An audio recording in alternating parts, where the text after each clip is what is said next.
Hi to everyone. 'Dhurandhar 2' movie రాగానే సడన్గా అందరికీ దేశభక్తి పెరిగిపోతుంది.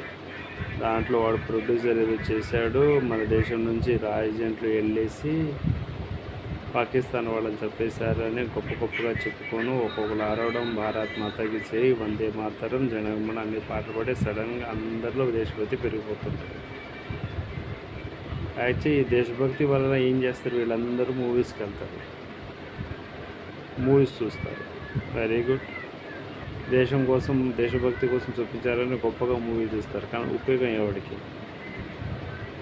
దీని గురించి చూడండి, మీరు ఒక్కసారి ఆలోచించండి. అలా చెప్పడం వల్ల, వీళ్ళు చూపించే సినిమాకి వెళ్ళి చేయడం వల్ల ఆ ప్రొడ్యూసర్ బాగా లాభపడతాడు. సరే, వాడు సంపాదించే డబ్బులు వాడు ఏమైనా చేస్తాడా? దేశం కోసం ఏమైనా పెడతాడా? నిజంగా ప్రాణాలు అర్పించే సోల్జర్స్ కోసం రూపాయి ఏమైనా ఇస్తాడా?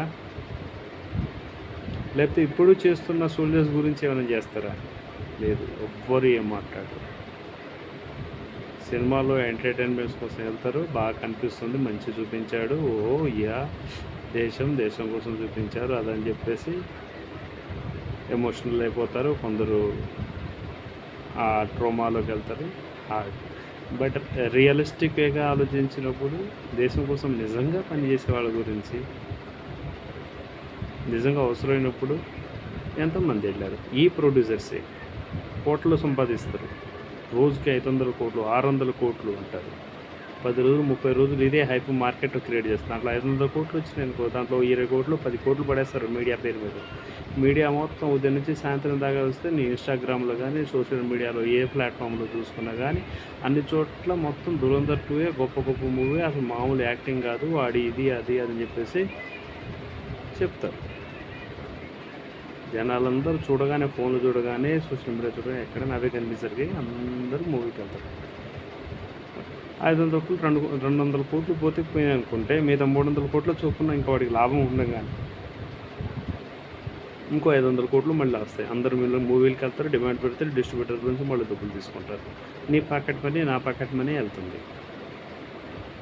ఆ తర్వాత వాడు ఏం చేస్తాడు? వాడికి కావాల్సింది దేశభక్తు, నిజంగా దేశం గురించో ఏదో కాదు, వాడికి కావాల్సింది బిజినెస్. అది అర్థం చేసుకోవాలి. నీకు రూపాయి ఇవ్వాలని ఆడికి ఏం లేదు. నీ ఎమోషను వాడి క్యాష్ చేసుకుంటాడు. అండ్ ప్రతి ఒక్కరు అలాగే ఉన్నారు. ఈ ప్రొడ్యూసర్స్ వీళ్ళే దేశం గురించి, దేశ భావాల గురించి గొప్పగా మాట్లాడతారు. సినిమాల్లో మాత్రమే, బయట కాదు. బయట అంతా వాళ్ళకు బిజినెస్. అలాంటి వాళ్ళ సినిమాలకు మనం వెళ్ళి మనం వేరే పప్పలం అవడం తప్ప ఇంకేం లేదు. Better if you have away basic దేశభక్తి అనేది నీకు నిజంగా ఉండుంటే ఇలాంటి సినిమాలు మానే.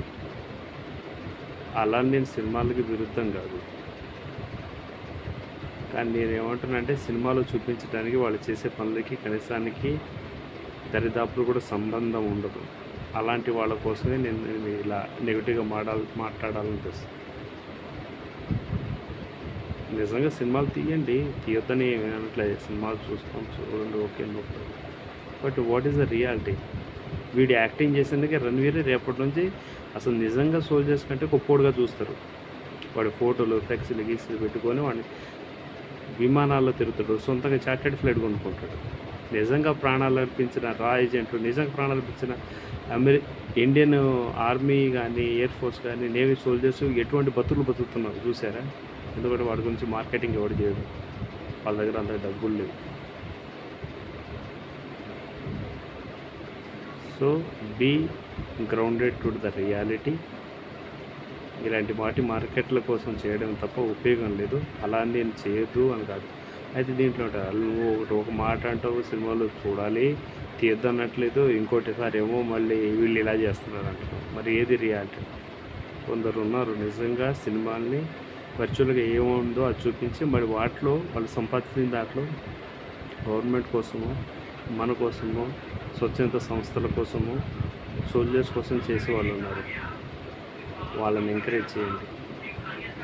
లేకపోతే మనం అలాగే అనుకుంటూ పోతాం, మన పిల్లలు పుడతారు, వాళ్ళు కూడా అలాగే అనుకుంటూ పోతారు, జీవితం అలాగే నడుస్తుంటుంది. కొంతమంది డబ్బులు సంపాదించే వాళ్ళ చేతిలోనే మొత్తం దేశం మొత్తం ఎవరు మనం ఏం చేయాలి, ఎలా చేయాలి, ఏం తిరగాలి, ఏం తినకూడదు, ఏది మంచి చెడు అనేది కూడా మన చేతుల్లో ఆలోచన ఉండదు, మొత్తం వాళ్ళ చేతిలోకి వెళ్ళిపోతుంది. థ్యాంక్స్.